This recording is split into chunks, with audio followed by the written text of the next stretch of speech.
টানা ৩৬ ম্যাচ জিতে বিশ্বকাপের মূল পর্বে পা রাখে আর্জেন্টিনা। অথচ অপরাজেয় দলটি কিনা বিশ্বকাপের গ্রুপ পর্বেই ছিটকে যাওয়ার শঙ্কায় পড়ে। সৌদি আরবের মতো অপেক্ষাকৃত কম শক্তিশালী দলের বিপক্ষে প্রথম ম্যাচ হেরেই বড় ধাক্কা খায় লাতিন দেশটি।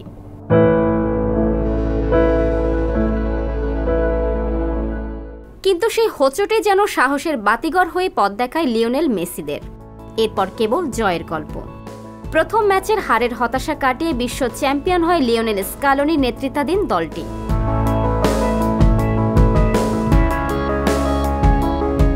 যতটা সহজে বলা হয়ে গেল, এতটা সহজ ছিল না মেসিদের চ্যাম্পিয়ন হওয়ার যাত্রা। সেই পথে ছিল ভয়, হেরে যাওয়ার শঙ্কা। যতটা আত্মবিশ্বাসী মাঠের মেসিদের দেখা গেছে, আসলেই তারা এতটা ভয়ডরহীন ছিলেন?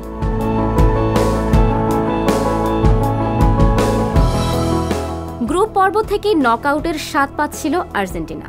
কারণ গ্রুপের বাকি 2 ম্যাচে কোনোভাবে পা হড়কে গেলেই যে সোজা দেশের বিমানের টিকিট ধরতে হতো। দ্বিতীয় ম্যাচে মেক্সিকোর বিপক্ষে ম্যাচ কঠিন হয়ে গেল আর্জেন্টিনার, কিন্তু গুরু দায়িত্ব নিলেন সেই মেসিই।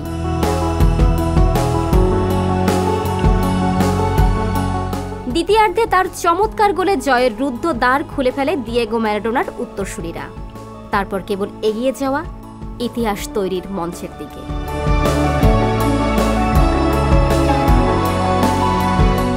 বিশ্বকাপের পর মেসির প্রথম অফিসিয়াল সাক্ষাৎকারে তিনি জানালেন কোন মুহূর্তটা তার কেটেছে ভয়ে, আতঙ্কে।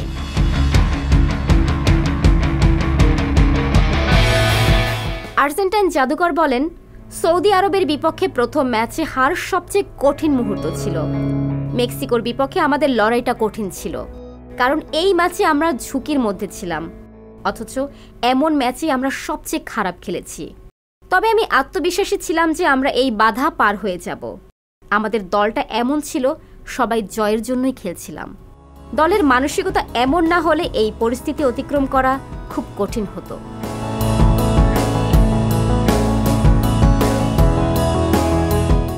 সংবাদ, ফিচার ও অনুষ্ঠানের জন্য ভিজিট করুন সংবাদ প্রকাশের ওয়েবসাইট এবং যুক্ত থাকুন ফেসবুক পেজ ও ইউটিউব চ্যানেলের সঙ্গে।